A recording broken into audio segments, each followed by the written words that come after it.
All right, welcome to my blog. Excuse me, not my blog. Welcome to my channel. My name is Argo Vermeer, and today we're going to talk about ideology and intelligence. That's the name of this upload.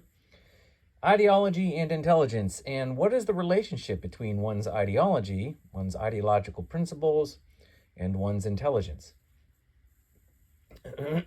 So my premise here, my assertion, my thesis, is that intelligence does not steer or direct ideology, meaning that one's ideology, one's ideological principles are not something that he has deduced by virtue of engaging his intelligence or directing his intelligence to the topic of the fundamental underwriting nature of reality, nature of man, nature of existence. You know, these kinds of, that's what ideologies are, right? Ideologies are principles or assumptions and presumptions we have about the nature of reality, the nature of man, the nature of existence, and where it all comes from. Now, ideology, in this sense, is metaphysical. So ideological assumptions are at root philosophical, which means they're metaphysical, which means they deal again with the fundamental assumptions about the nature of man and reality and existence and God being the metaphysical primary, which just means the cause of everything, the root creator, however you define him or it or her. Now, there's a difference between ideology and philosophy, ideology and metaphysics, but for the purposes of this upload or this particular article, we're just going to use all that interchangeably, okay? So my argument here is basically that intelligence, or the level of one's intelligence, has really nothing to do with what they fundamentally believe about the nature of existence, reality, where it all comes from, these kind of fundamental metaphysical, philosophical principles that one holds either explicitly, outright states them, or just implicitly on some, perhaps subconscious level. Everybody has some understanding of what reality is, and therefore man's ability to access the truth and man's ability to act in service to truth. Every human being has some kind of root metaphysical, ideological assumptions within them. They're the basis of how and why they do what they do.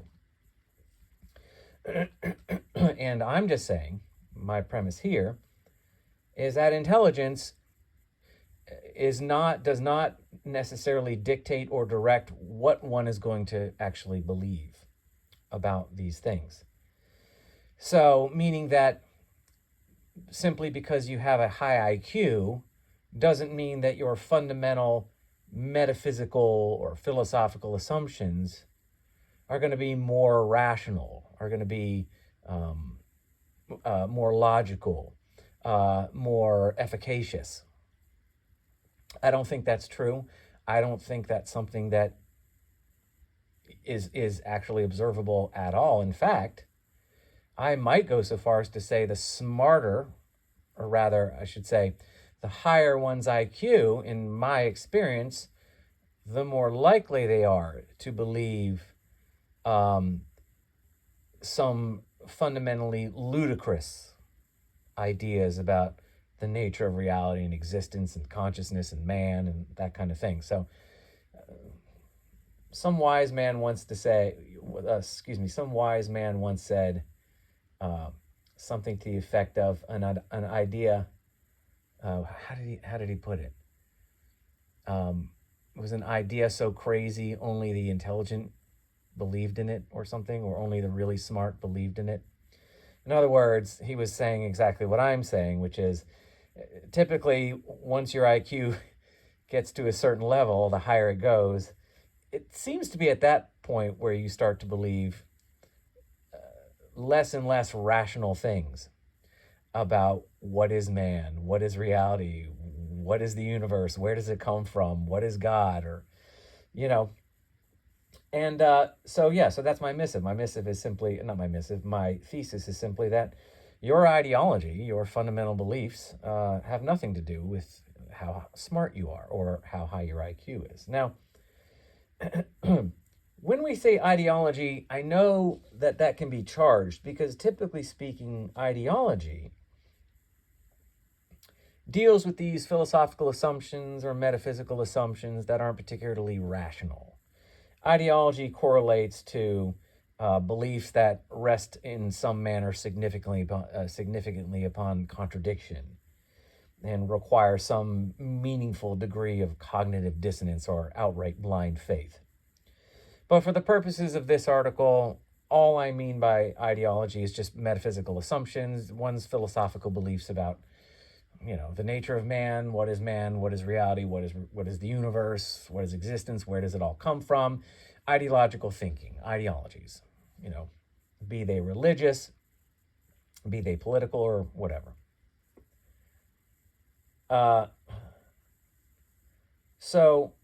Ideologies aren't really fun. Ideologies are fundamentally political, so they're going to be in some sense, ideologies are fundamentally metaphysical, so they're going to in some sense have a religious vibe to them.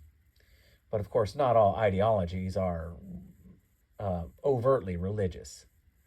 Not all ideologies are that kind of mysticism. You can have, for example, you can have a communist ideologue, meaning that communism represents the way man should organize himself. And the reason being is that man's nature is thus that a communist society is best suited for his nature. So all I mean by ideology is it can be religious and political, but it all has to do with the fundamental nature of man. So, not all metaphysical premises are ideological. Okay. Not all, you can have rational metaphysical premises, but you just don't find them that often. I would say 99 times out of 100, most people's fundamental beliefs about their own existence and the existence of reality are generally irrational. And it doesn't take much to paint them into a corner of logical contradiction. And again, it doesn't seem to matter how smart they are. So the reason why I'm using ideologies in this upload to refer to metaphysical or philosophical thinking is simply because most of the time this kind of thinking is ideological. It's generally rationally inconsistent and in my opinion, quite obviously so. So, for example, you can have religious ideologies, and I would say Christianity, as you and I might understand it, particularly in the West, is much more ideological. Now, they like to say it's theological, but it's not particularly rational. If you examine the metaphysics implied by the doctrine, it actually contradicts itself fairly quickly, which reduces it to the level of ideology, right? So, descriptions of God's nature, his power and character, man's relationship to God in creation, they don't really make a whole lot of sense. I'm just off the top of my head, one I go to a lot is the idea that God creates ex nihilo, meaning God creates out of nothing. God created everything out of nothing. Well, this is an immediate contradiction because nothing by definition doesn't exist. Nothing is an abstract concept. Nothing can't exist because if it did, it would be something. So if nothing doesn't exist, then you can't make anything out of it. It's a nonsensical thing to say God makes everything out of nothing. So instead of just accepting that this is a contradiction, we're supposed to look at this and go, oh, well, God is so powerful and so wonderful and so above us that he can do things that to us are just rank contradictions. So instead of just going, no, that's a contradiction, that can't be how God created because that makes no sense, we go, well, God doesn't have to make sense to us. Who are we? But the fact of the matter is that your consciousness, in order for it to function, in order for it to know anything, needs conceptual consistency. Your consciousness, by its very nature, can't recognize a contradiction as a thing, meaning you can't conceptualize a contradiction in your mind and you can't observe one in reality. So, when you say God creates out of nothing, it's just a contradiction. I mean, you can talk to your blue in the face about how God's power is above us and who are we to judge, but as far as you're concerned, and your consciousness is concerned, it's impossible. So basically, that's just one of many fundamental metaphysical contradictions you find in the church. And so that's a form of religious ideology. Metaphysical and philosophical assumptions that are contradictory and require basically blind faith or cognitive dissonance. A version of a political ideology would be like this notion that the state is not above the law. Of course, if you remove the authority and power of the state, then the law has no meaning. In other words, the law, without the coercive power of the state, is irrelevant. The law's efficacy, and therefore its relevancy, is an inexorable function of the power, the coercive, violent power of government. So the idea that the government is not above the law, well, that's a contradiction. That would be political ideological thinking. No, the state wields the law. The state is subordinate to the will of government because the will of government is in charge of its coercive power and therefore is in charge of wielding the law. So, at any rate, the law without the power to enforce it is irrelevant. And that power is the government, is the state. And so this pie-in-the-sky pipe dream that we have in the West, in Western democracies, that we cooperate with the government, that we cooperate with our political leadership, and that the government is not above the law. This is just magical thinking. This is a contradiction. This requires blind faith or cognitive dissonance. The idea that you cooperate with the very institution that exists to compel you by violence, if necessary, to a collective ethic called the law, that it is in charge of enforcing and has all of its relevance wrapped up in, is nonsense. The idea that the governed cooperate with the government. There's nothing cooperative about government at all. So that would be political ideology. Now, just in those two things alone, I've pointed out two glaring contradictions in both Christian ideology and democracy ideology or political ideology. I've pointed out two things that are glaring contradictions, and I've explained why in simple and clear terms that are indisputable. Nevertheless, people will dispute them. Why is this? Because most people are ideologues. Most people walk around in their fundamental beliefs and their fundamental metaphysical principles and about what man is and how he needs to exist and how he needs to be organized and how he needs to be governed and what the nature of man is and all this. These assumptions are fundamentally ideological, meaning that they're not rational. They are contradictory. I gave you two clear examples, and I explained them quickly as to why they're contradictions. My argument is indisputable. You can talk to your blue in the face about whether or not they're still necessary or whether or not they are still valid in some sense, but from some particular frame of reference. But fundamentally, they're contradictions. So, and just on those two alone, how many really, really, really smart people would insist that man, oh yes, the government is not above the law? I mean, look at America's founding fathers. They are,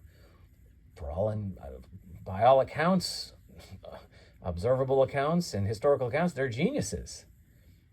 But they are promoters of the idea that the government can be subject to the law that has no relevance, that has no relevance without it, without government.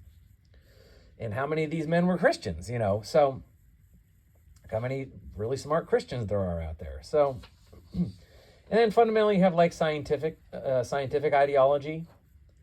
So, like for example, the idea that science is capable of describing and defining the observer. The idea that the observer can be a direct function of what he observes, but this is what science tells us. Science is going to tell us science is going to tell us that the person doing the science, the conscious observer and his consciousness. So the inexorable and categorical frame of reference for science, meaning the conscious observer, is nevertheless a direct function of those scientific phenomenon he is observing. So in other words, science is going to tell us that the observer, the conscious frame of reference, the one doing the science, is a direct function of what he observes. Now, so in other words, the conscious frame of reference is not actually a conscious frame of reference. The observer is simply another iteration of the forces and powers and particles and processes that govern everything he observes. So, in other words, I know that this can get a little bit hard to understand, but once you declare that the observer is a direct function of those things he is observing, then you have wrecked the distinction, meaning that there is no one actually observing anything, and therefore no one actually doing any science, and therefore no one's actually capable of apprehending and proclaiming any scientific truth. And this is a scientific truth that science tells us.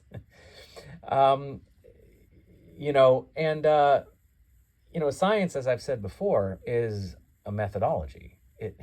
You have to concede that the observer, the conscious agent who's doing the science, so the scientist, so the observer qua the observer, the conscious frame of reference, in order for science to be meaningful, you have to accept it as an axiom that the observer is not, in fact, in his fundamental nature as the conscious observer, a direct function of what he's observing. Otherwise,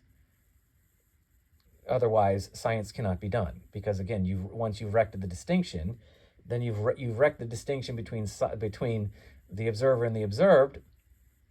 Then there's no one to know anything. There's no truth to be acquired nor applied. You see how this. You see the rational, the irrational, slippery slope goes. So it's axiomatic that you have to accept that no, the conscious observer and consciousness itself is not subject to whatever scientific laws and processes or whatever that the scientist is observing. The observer is not a direct function of what he observes. Consciousness is not subject to scientific interpretation. This is an axiom that you have to accept. Otherwise, your science will be fundamentally underwritten by contradiction, cognitive dissonance. In other words, it becomes ideological. And of course, this is what happens. So as soon as science starts to go ideological, it starts to LARP as philosophy. It becomes an ideology. It becomes postmodern mysticism, otherwise known as scientific determinism. And here we are. So, but think how many brilliant, mega geniuses believe in nonsensical ideas like consciousness is an illusion, or consciousness is a function of force. So this singular and absolute epistemological frame of reference is not really itself. There is no conscious frame of reference. It's all just a function of external or outside forces or powers or particles or processes. And therefore consciousness is entirely subjective. And look how many super geniuses believe this, and without ever seeing or conveniently ignoring the contradictions, which say things like, well, how can the observer be objectively aware of his own subjective existence? Meaning, if I'm going to say to you that I know it as an objective truth, that consciousness is subjective, it's fundamentally an epiphenomenon, or it's illusory, because it's a product of particles and forces outside itself. So I'm going to say that to you as an absolute objective fact. But how is that not a contradiction? How can I? So in order for me to express that quote-unquote objective scientific truth, I have to be aware of it. But how can I be aware of it if my consciousness is entirely subjective and illusory? So in other words, how can I be objectively aware of my own subjective existence? You see, it doesn't make any sense. It's a contradiction. It is ideological, right? So, yeah. So at any rate, for the purposes of this upload and this video alone, I'm using the term ideology to describe these sort of metaphysical root philosophical assumptions. It's not always ideological. Metaphysics can be rational. It's just highly unlikely that you will run into any rational metaphysics if you were to ask around, be it, the scientist or the politician or the Christian. You're always going to get some form of ideology. You're not going to really get anything fundamentally rational. You're going to get basically a blind faith type answer. So, anyway. So when you hear ideology, I mean metaphysical, philosophical assumptions, and that was kind of a long way of prefacing that. But anyway, I think it was probably educational or informative, hopefully.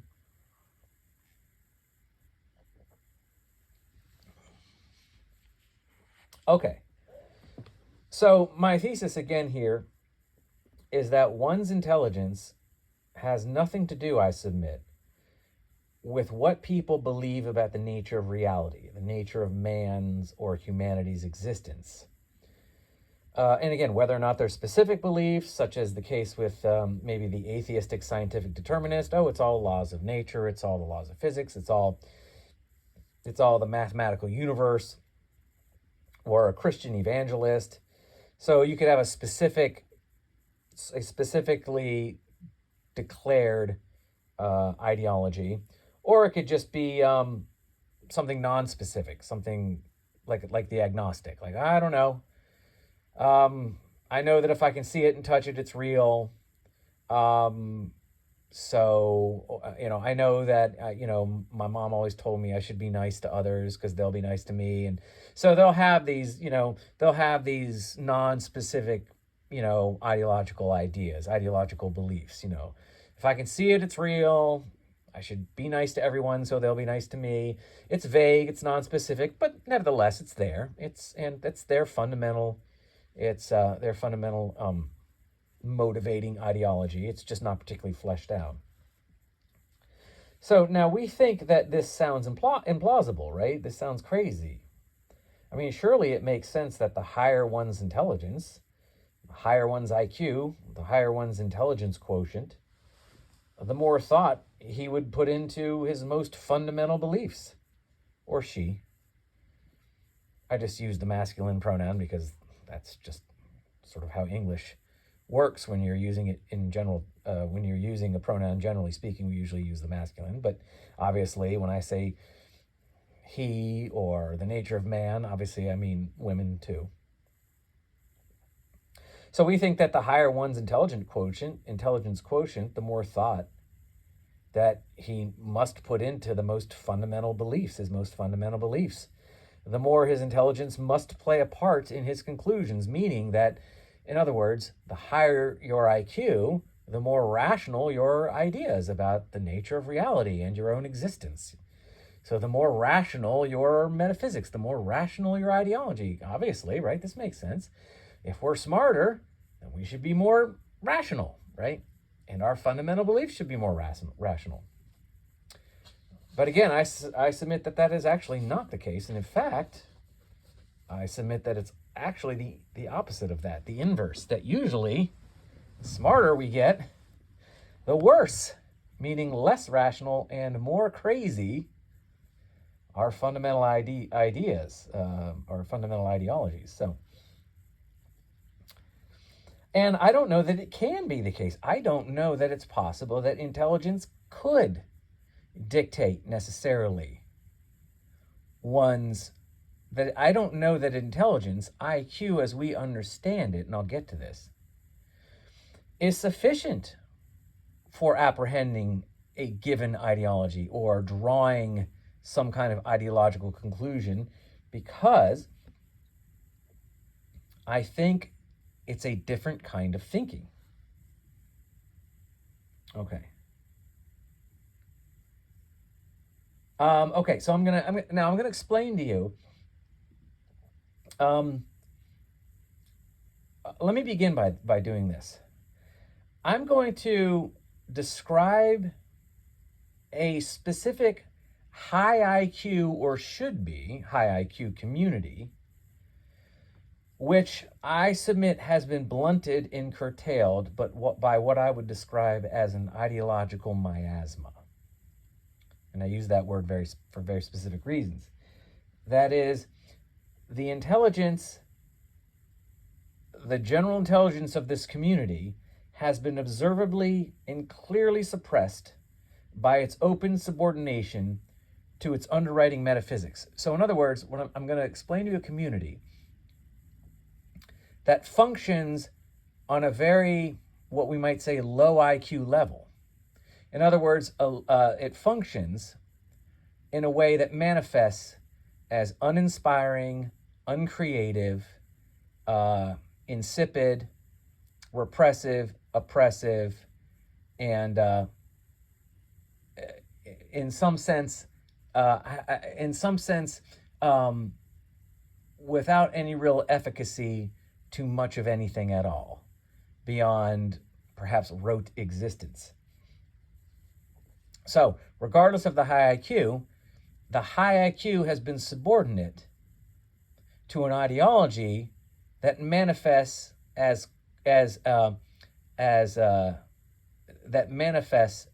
lower IQ type of outcome, meaning again, repressive, oppressive, uninspired, insipid, uncreative, not really life-affirming, dull, and kind of irrelevant to anything really in the long run. So you have a high IQ subordinated to a particularly irrational ideology, which then translates into what looks like lower IQ cultural outcomes. Now, I have to be careful here because I'm describing to you a place that I have lived. I'm not, and I may live there now. Now, I'm not from, well, I'll just say I do live here now. Now, we'll say I'm not from here. Now, first of all, I am an academic. This should no way be interpreted as me criticizing or deriding my community. I'm not perfect. Obviously, what I'm saying does not apply to everyone. Obviously, things happen, communities change. This is not a denunciation. This is purely an academic exercise. This is not intended to say this is a bad place full of bad people who do bad, who are boring and uninterested. No, I'm saying it's an academic examination of the community on the whole. Does not account for everyone or everything, and it certainly is not to be taken as necessarily demanding or dictating that the community will always manifest like this. So, everything I do here, this is not a channel where I vent. This is purely an academic exercise. So, it's not critical. It's simply a description. Not a criticism, it's a description of this area. Now, I'm not from here, But I've been here long enough. I've been here many, many years, but I'm not from here. I don't share at all the same ideological root. Well, yeah, no, not really. I mean, well, we'll get to that. I guess in some broad sense I do, but I don't share, at least not from birth and not in the tradition of my family. I don't share the ideological roots. I don't share the ethnic or genetic roots to a large degree or to a significant degree. And I wasn't born here, and I didn't grow up here. I grew up in a much different part of the country. Not extraordinarily further away, only a few hours away, but quite different from here. So, okay. But anyway, this is academic. This is purely descriptive. This is not critical, just descriptive. So this is in the northeast of the United States and where I live. Sorry, I'm sorry for the background noise. This is in the northeast of the United States. It's got a heavy German influence. It's historically it's ethnically German. It's an ethnically German population. For example, sorry, I got a little gas here. Burping, not the other end. Not that it matters. You're not in the room, so you wouldn't care one way or the other, I guess. But it's got a heavy German ethnic population and heavy German cultural influence. So, for example, you can go to any place of business here and run into people only with German last names.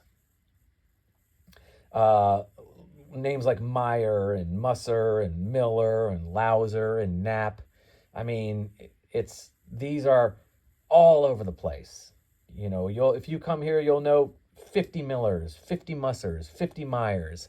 It's a lot of German ethnic ancestry here.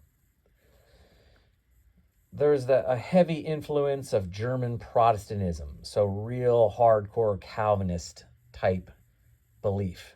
Lutheran, Calvin, real fall of man, only by God's grace, predestination, there's no free will, pure meekness. You know, humility and meekness are the only real virtuous personality traits because they're the only ones that make sense in light of man's fundamental and inveterate wickedness, you know, that kind of stuff. That kind of ideological German Calvinist Christian kind of ideology prevails here. There's a very heavy Mennonite and Amish presence. And though most people here aren't specifically Mennonites or Amish, it's ground zero for those communities, and therefore the ideological and cultural influence is heavily felt in this area. So there's social and political conservatism, as I'm sure you could understand. There is a kind of pervasive brooding suspicion of oneself and one's fellow man. You know, man is fallen, man is sinful, man is wicked, man is flesh. And even after salvation, it's only God's grace, and we can't really understand why God would save man because man is so evil. And you can't possibly understand what there is to love or why God would love or care about you at all. God's reaction to you should be rank apathy at best, and likely is, even after salvation. So it's that kind of thinking, right? Like I said, nothing particularly uplifting about German, you know, post-Catholic, post-Protestant Reformation kind of Christianity. It's pretty, well, again, it's a pretty oppressive and repressive culture in general, to a degree that makes it kind of palpable to the casual sort of witness. So this kind of ideology actively suppresses individualism. It's active remonstration of individual talent and ambition, particularly in the communities I just said. There's an active repudiation and suppression of that which makes one physically and emotionally attractive to the opposite sex. So you see active and purposeful uh,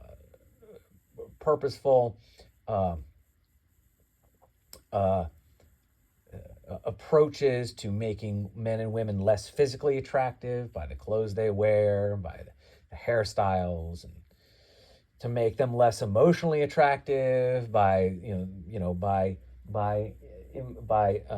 encouraging more of a brooding type persistent what's the word I'm looking for, a persistent type guilt, a persistent like metaphysical guilt, kind of a brooding, stoic, metaphysical, guilt-ridden kind of affect, very humble, but not humble in the moral sense, but humble in the self-loathing type sense. Now, again, it's not always as acute as I'm making it sound. It's not always as acute as this, but it's just there. It's the ideological miasma that we swim around in around here, and it's not always there, and it's not always noticeable necessarily on the superficial level, but you can, if you stop and think about it and look around, you can tell it's there.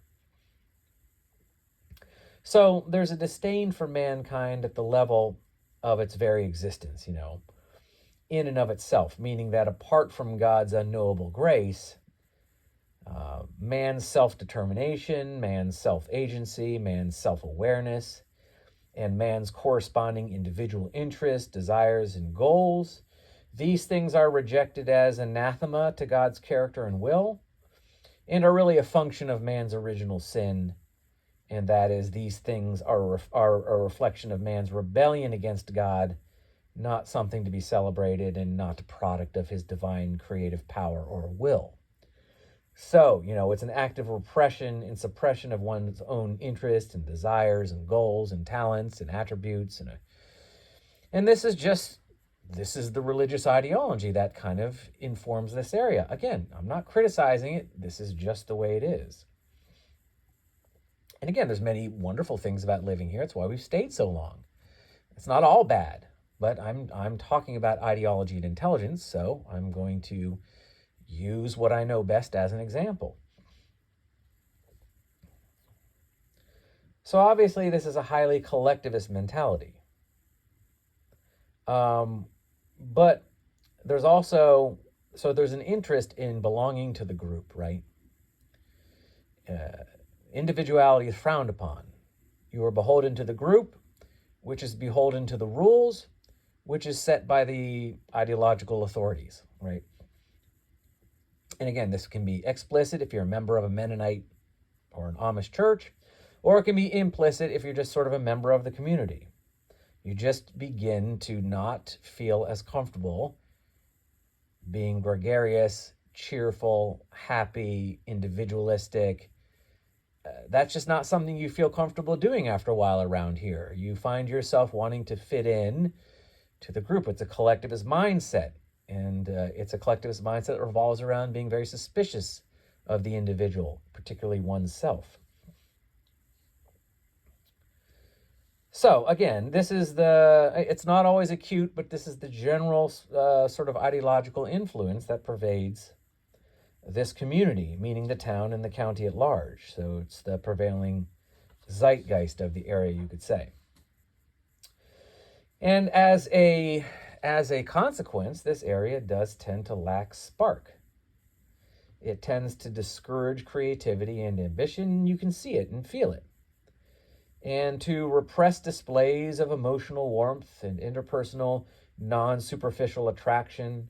It's highly ascetic. It's religiously fundamentalist and almost entirely pragmatic in its approach to anything, right? It just doesn't have that spark of life. It's not warm, inviting. It's not inspirational, that kind of thing. And that's this area. But Germans, and this is a heavily German area, Germans are high IQ, right? And the people around here are not dumb by any stretch. They're not dumb people.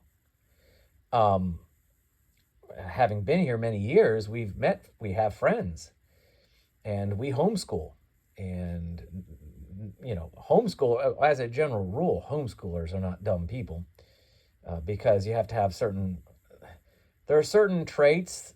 In order to homeschool effectively, you have to have certain character traits that are usually an indication of a high IQ, and that's what we tend to find.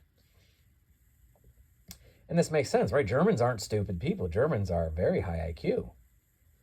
But again, this doesn't really matter. The fact that the people around here are obviously well above average intelligence and coming from a highly intelligent ethnic group,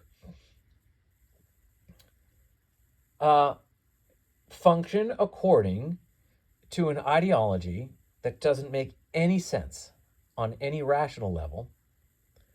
I would argue, fundamentally, meaning if you examine the metaphysics, they're a mess, rationally speaking. And they produce outcomes, this ideology produces outcomes that contradict the high IQ. It's not inspirational, it's not creative, it's not complex, it's not gregarious, it's not deep thinking, it's not curious, all of these things that would normally we would associate with high IQ, with what we would see in high IQ people, you don't see here, because the ideology is entirely subordinate. The intelligence is entirely subordinate to the IQ. So it's really weird. It's like you talk to people, and people around here are really smart, and they're really good at stuff. But then you pull out and you take sort of a bird's eye view and you examine this area on a macro level, and it just doesn't give off this high IQ vibe. It's like a thick soup. It's an oppressive, repressive soup. Meaning that I would be surprised if this... Anyway, this is like not the town or the county that you're going to go looking for people to solve complex global problems or offer creative solutions to complex problems or to offer creative viewpoints with respect to complex questions. It's not a curious place, right? And it's just not a place you're going to find the kind of thinkers you would need and the kind of creativity you would need to really make a real difference, to discover something new, to really fix anything. It's locked in its ideology, and the intelligence won't go any further than that. And that ideology is insufficient to really promoting humanity at all, because it hates humanity. And so it's just not useful really for anything other than, I guess, keeping the community kind of looking the way it looks. Now, as communities grow and change, as people sort of move into the area, things will change in the future. But as of now, it's pretty much the same it's been for the last however many, couple of decades we've been here. So, and I said, well, and I understand, intelligence has nowhere to go except within the boundaries set by the metaphysical terms of the repressive philosophy here. So IQ is utterly and fundamentally informed by the ideology, not the other way around. One's intelligence will go no further than the boundary set by the ideological thinking of the culture or of this area. And again, not a criticism. I'm not saying any of this is good or bad. This is just an academic examination. Far be it from me to criticize, because I have my own issues. And a lot of these people are a lot smarter than I am. So I would be foolish to criticize them, and way more successful, by the way. So again, this should not be me trying to sound superior. I don't think I'm superior to the people in this area at all. And I don't carry myself as such. And if I didn't like it here, I would move. So anyway, okay.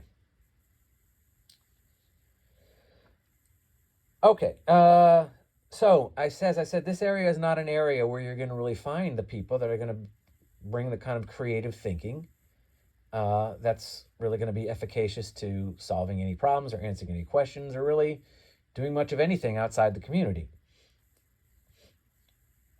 in general, But according to the intelligence levels, it really should. These are Germans, and Germans aren't dumb. But again, it can't. The IQ of the people in this community, okay, I already said all that. All right. Okay, but why is this? Why is ideology subservient? Or why is IQ subservient to ideology? Why is IQ subordinate to the ideological principles, ideological presumption? Sorry, I just gotta, okay. And I submit that, well, part of the reason is because one's ideology, what one believes about the fundamental nature of his own existence and reality, one's metaphysics, it is not arrived at according to one's intelligence quotient. Okay, where I said that. High IQ does not correlate necessarily to what one believes about the nature of himself, existence, and reality, etc. In other words, a high IQ does not inform one's ideological beliefs. Okay, we already said all that. Blah, blah, blah. Okay. So the answer is why this is. Why is IQ subordinate to ideology? The kind of thinking, as I said before, the kind of thinking measured, the kind of thinking that is examined in determining IQ is not the kind of thinking involved in drawing metaphysical conclusions or philosophical conclusions or ideological assumptions. Ideology is a function of an entirely different kind of thinking. Now, I will say this. What does seem to be a function of IQ is the degree to which one's ideology is fleshed out, meaning that the higher one's IQ, the more significantly, the higher the IQ, the more specific and descriptive one is about what they believe. So you run into a high IQ scientific determinist. They will be able to tell you what they think and why in very articulate terms. Whereas a lower IQ scientific determinist or atheist won't necessarily be able to tell you what it is they actually believe or why. They'll go, I believe science is where we find the truth and there's no such thing as God, but it won't be as fleshed out as if a 100 IQ atheist versus a 160 IQ atheist. You're going to have very different explanations for the ideologies. The higher the IQ, the more articulate, the more specific, the more descriptive. That I have noticed. Same with Christians. The lower IQ Christians just go to church. They do what the good book says because God said it, so I believe it. The higher IQ Christians will have they will understand the theology. They will understand the soteriology. They will have an argument for, why God's grace is required and how the Trinity works and all that kind of stuff. The high IQ Christians will really have thought long and hard as to why they believe in God. Now, it doesn't change the fact that in both cases, it's still ideological, meaning it still doesn't make any sense. It's still not rational. Just because they have a higher IQ doesn't mean that, and just because they can explain what they believe in more articulate, in more complete terms, because they're higher IQ, doesn't mean that what they believe is any less irrational or any less contradictory at root. It's just that they're able to, and maybe this is why the higher IQ people are sometimes hold ideas that are even more irrational, is because they're very good at sort of the sophistry and the prevarication and the equivocation and I think it's the casuistry or the casuistry, I think it is, where you are really good at taking a really bad, irrational idea and making it sound good not only to others, but to yourself. So there's no correlation between IQ and how rational one's ideology is, but there does seem to be a correlation between how well one understands and can explain the ideology. And maybe the smarter you are, the easier it is for you just to kind of like make the equivocations necessary to go, well, I know it sounds like a contradiction, but it's still true. But the problem is it's not. It's just not. There's no way to make 2 + 2 = 5 or a square a circle or God make something out of nothing or the observer to be a direct function of what he observes, or the observer to be the frame of reference for his own illusion. These things are contradictions, period, full stop. There's no amount of prevarication or equivocation or sophistry that you can apply to somehow make them not contradictions. But if you do it enough and you're good enough at it, maybe you can convince yourself, and that's probably what happens. Okay. Where am I going here? It's 50 minutes. Okay, so why is intelligence subordinate to ideology? Okay. So why is intelligence subordinate to ideology, then, is a question that can be answered by understanding the difference in thinking. Intelligence needs a context in which to apply. In which to apply it. So this is a hypothesis I have as to why intelligence is subordinate to ideology. Because intelligence needs a frame of reference. It needs a context. It needs a place where it can be applied. That place is the ideology. You see, without the place, without existence, without the nature of man, without reality, these are all metaphysical things that need a description. And without this, there is no place and therefore no practical application for intelligence.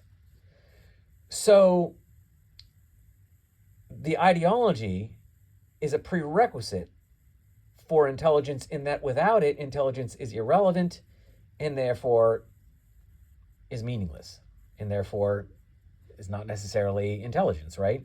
Intelligence without meaning or relevance is contradiction of itself. It sums to zero, in other words. So intelligence, in a sense, then needs the ideology, needs this description of reality, but not the other way around, right? Ideology is the frame of reference. It's the context. It comes first, not the other way around, right? So how does one arrive then at ideology? Why does one choose one ideology over another? Why do they choose the one that they do? Well, of course, there's many ostensible ones, right? There's tradition, there's conformity. None of us, no matter how smart we are above needing to feel that we belong to the group, right? We're not above conformity. We want to fit in. No matter how stupid or smart we are, we all want to fit in, right? We all fear being left out of the group. We have evolved to recognize that on some subconscious level as being a dangerous place. So yeah, there's tradition, there's what your parents believe and taught you, there's conformity, there's indoctrination from birth, again, from your parents or from society or the culture. There's a fear of authority. The people in charge pretty much are saying this is the way it is, and if I don't have the right kind of thinking with respect to the nature of man in reality, then the authority is going to get me. The people that have all the power, the people that hold a monopoly on violent coercive power, are going to insist that I accept this ideology as true. And so there's this fear of authority. You do it because you're afraid of what if I have wrong think? I don't want to have wrong think. Wrong think can get me in trouble. And again, need for the group, like I said, conformity, fear of ostracism. So, okay, but why do these things trump intelligence? Meaning, why wouldn't the intelligent person go, wait a minute, I understand how ideology works. I understand the means by which bad ideas are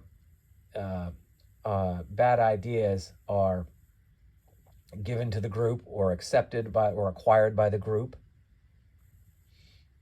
I understand how bad ideas permeate. I understand the influence of tradition and conformity and indoctrination and propaganda and authority. So why don't intelligent people go, wait a minute, I understand how ideologies are formed. I'm going to examine. Why don't they sit back and examine? I'm so smart. Let me examine my own tradition. Let me examine why I believe the things I do and make sure they're rational. But it doesn't seem to, like, again, intelligence, even though intelligent people are more likely to know how ideologies are promoted, this doesn't make them any more likely to question their own. I don't think.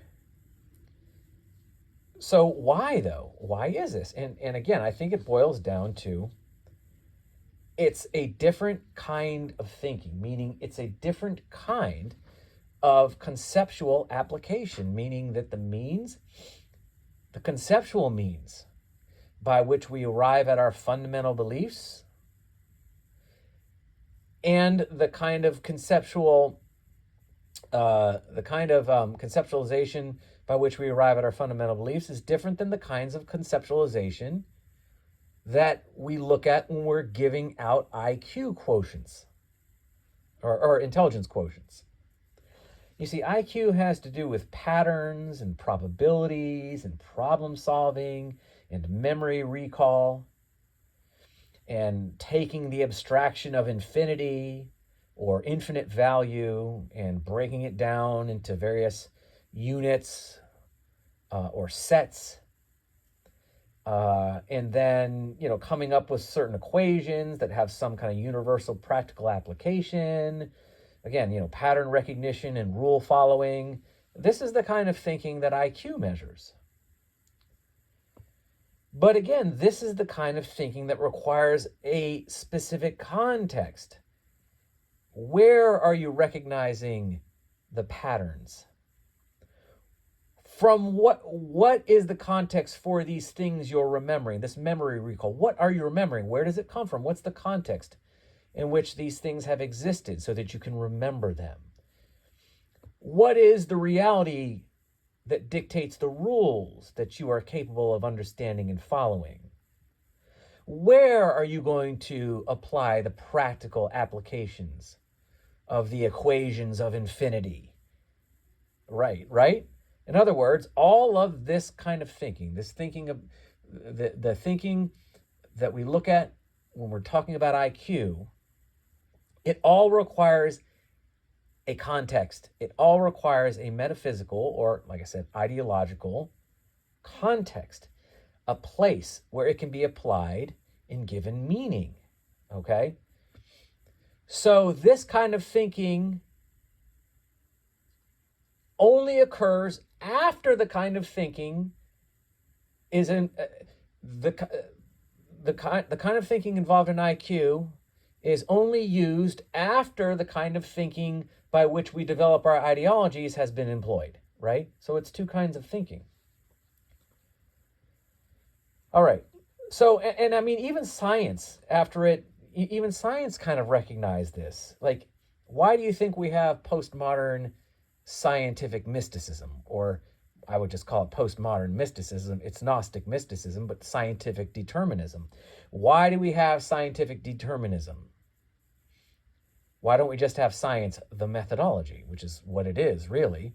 Why has science now ballooned into a full-blown philosophy, a metaphysical interpretation of reality, even implicitly?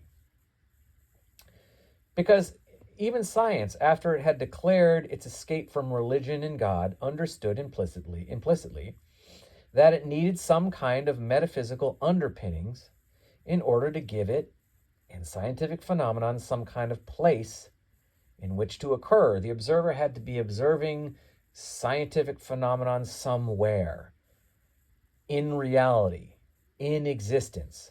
So reality and existence, the context for science and scientific truth, had to be defined and described. Scientific phenomenon, science needed a stage. Hence, scientific determinism. The inexorable laws of physics now, instead of becoming simply a concept we use to describe certain kinds of relative movement we observe, no, these things become actual, real, and determinative. They become gods in and of themselves. The laws of physics are not just concepts man has created to explain movement he observes. No, they've now become gods. They actually exist out there. They're transcendent, they're infinite, they're omnipresent, they're omniscient, they're omnipotent. They exist. It's the laws of nature, the laws of physics, biological processes, same thing. The coordinate system of space-time, the mathematics, the mathematical universe. These things are no longer simply concepts, simply abstract concepts. that man devises in order to sort of aggregate and categorize what he observes. No, these things become gods in and of themselves. They become real. They take on a reality. It becomes, all of a sudden, science is now a religion, where the laws of nature and the laws of physics and biological processes and space-time, these things in gravity, these things exist. They're real. We can't see them. Like God, we can't see him, can't touch him, can't talk to him. But they are as real as you or I. So even science had to become metaphysical. Even science understood that without explaining what reality is, without creating a context for science, then science wasn't really ever going to be able to escape God, right? Which is what it wanted to do in the 1800s of the 19th century, 19th and 20th century. Science had made this great break from religion, but that left it with no fundamental frame of reference, no context, no real definition of reality and existence for which these scientific things, science to occur in. Science didn't exist anywhere once it left God, it left the church, so it had to create its own religion. And so then, hence we get scientific determinism. So, okay. So intelligence requires a context. Intelligence follows from an ideology then. Well, how is the context decided? What kind of thinking is involved? Well, in developing ideologies, it's a much different kind of thinking. Ideologies are, again, metaphysical assumptions and assertions. Okay, so ideologies, metaphysical assumptions, fundamental beliefs about the nature of man and reality and existence. These are stories. Now, when I say they're stories, I don't mean necessarily that they're not real, that it's all fiction, it's all subjective. This is not what I mean. But ideologies, the thinking required to develop an ideology, is the kind of thinking involved in storytelling.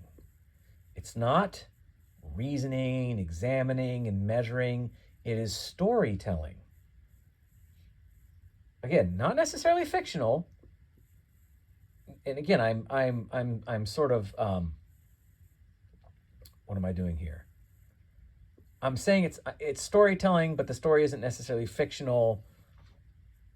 All right, I'm going to leave that because I'm not entirely sure. But anyway, so developing ideologies is the kind of thinking akin in developing an ideology or metaphysics is akin to the kind of thinking that's required to create a story. Okay?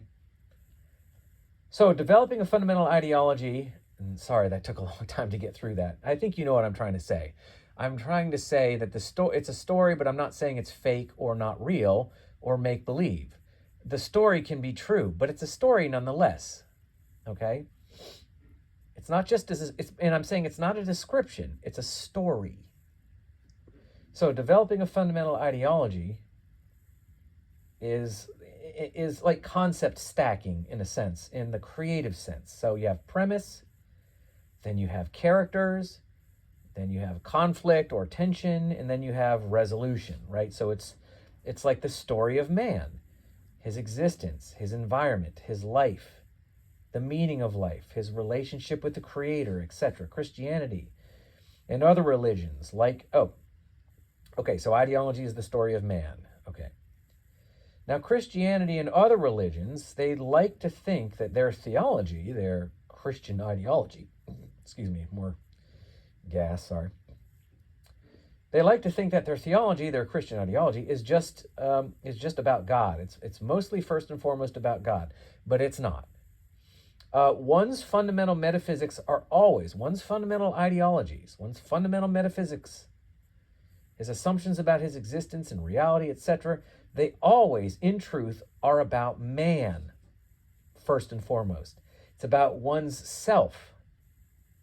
And this is because man is the inexorable frame of reference for reality. Your conscious frame of reference is an absolute frame of reference. It is inexorable.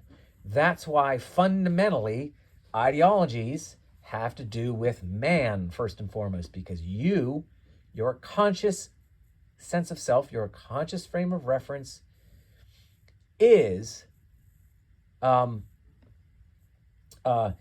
foundational, is singular, and is primary. So your ideology is foundational, therefore serves. Okay. So anyway, so the reason why ideologies are always about man first and foremost is because man's frame of reference is inexorable. Your conscious frame of reference is a singularity. It's like I said, it's a frame of reference for everything. Everything that you do and see and know and experience is a function first and foremost of your conscious self. So ideologies have to do not fundamentally with about God, but they fundamentally have to do with you, man. And this is fine. This doesn't make them less rational or bad or anything like that. So, thus, one's ideology is foundational and therefore serves as the premise upon which the meaning and purpose of intelligence is established. It is the story of that which serves as the fundamental frame of reference for all of reality in all things and experiences within man's existence. So it's man's existence within it. So this is why ideology dictates intelligence, not the other way around. And of course, when I say dictates, I don't mean that it determines the number, the intelligence quotient, but that it governs and directs intelligence almost always in service to itself, naturally one way or another. So the story, the creative concept of ideology goes something like the metaphysical primary, or we could say God. God, creation, plurality, consciousness, truth, ethics, purpose, aesthetics, and then salvation, meaning the afterlife, right? This is the sum and substance of all ideologies if you examine them. You start with the metaphysical primary, you start with God, the cause of everything, then you go from there to creation, then the plurality of creation, then consciousness, what is man, then what is truth, and how should man act, which is ethics, what's his purpose, how should he express himself upon the world or upon the environment, and then salvation, what is the afterlife, is there an afterlife, what does it look like, and how does he get there? So in other words, you have God, man, and universe, to put it in its most fundamental conceptual terms. You have God, man, and universe. So ideology is all these concepts linked together. That's the root story. From here, all things, including intelligence, proceed. Now, notice how this has nothing to do with pattern recognition, problem solving in the mathematical sense or in the sense of games or puzzles, memory recall, abstract reasoning, or overt rational consistency or logic. Right? Intelligence proceeds from the observer. That is, it proceeds from man. Thus, a description, a story of the observer is a prerequisite for understanding, directing, and valuing intelligence, okay? So, that's basically the sum and substance of what I wanted to say. This has gone a bit long. But because intelligence proceeds from the observer, proceeds from man, you have to have a description you have to have a description and an understanding of man first before intelligence can be directed and given any meaning, given any relevance. And again, the description of man is this ideological story, which involves the metaphysical primary, it involves the cause or God, it involves all of creation, it involves reality, it involves consciousness and truth and ethics and salvation and all that stuff. So, because intelligence proceeds from man, the description of man precedes intelligence. That's the ideology. And the way that you develop the ideology is via a very different kind of thinking to IQ. And that's why intelligence really has nothing in and of itself to do with one's ideology, meaning that the higher your IQ, not necessarily, the higher IQ does not mean you'll have a more rational ideology. In fact, it's often the case, it's the other way around.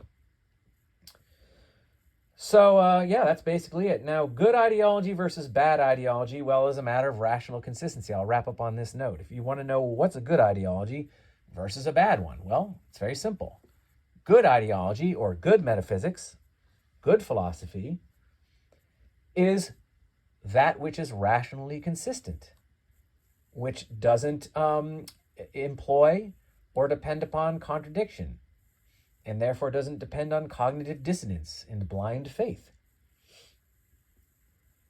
So, and unfortunately, if ideology does, which most of them do, if ideological thinking, these metaphysical premises, if they employ and engage contradiction and presume the necessity, implicitly or explicitly, of cognitive dissonance, then they will never rise to the level of truth, and therefore they will continue to lead man down a path of chaos and corruption and death.